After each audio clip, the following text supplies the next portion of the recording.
തൃശൂരിലെ വോട്ടർ പട്ടിക ക്രമക്കേട് ആരോപണത്തിൽ കൂടുതൽ തെളിവുകൾ DCC പ്രസിഡന്റ് ജോസഫ് ടാജറ്റ് പുറത്തുവിട്ടു.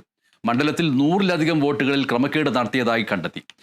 ID കാർഡുകളുടെ വിവരങ്ങൾ തെരഞ്ഞെടുപ്പ് കമ്മീഷന്റെ സൈറ്റിൽ പോലും ലഭ്യമല്ല എന്നും പലരും മണ്ഡലത്തിന് പുറത്തുനിന്നുള്ളവരാണെന്നും ജോസഫ് ടാജറ്റ് പറഞ്ഞു.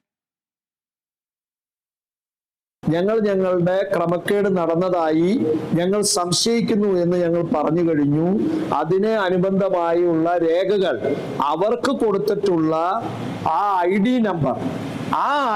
നമ്പർ വെച്ച് പരിശോധിക്കുമ്പോൾ ഇലക്ഷൻ കമ്മീഷൻ ഓഫ് ഇന്ത്യയുടെയോ സ്റ്റേറ്റ് ഇലക്ഷൻ കമ്മീഷന്റെയോ സെർച്ചിൽ ഇത് കാണുന്നില്ല.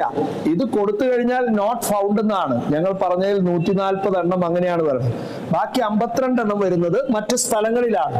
ഈ വോട്ട് കൊള്ളയ്ക്ക് പുറകിലുള്ള കുറുവാ സംഘം അകത്തും പുറത്തുമുണ്ട് എന്നുള്ള കാര്യത്തിൽ സംശയമില്ല.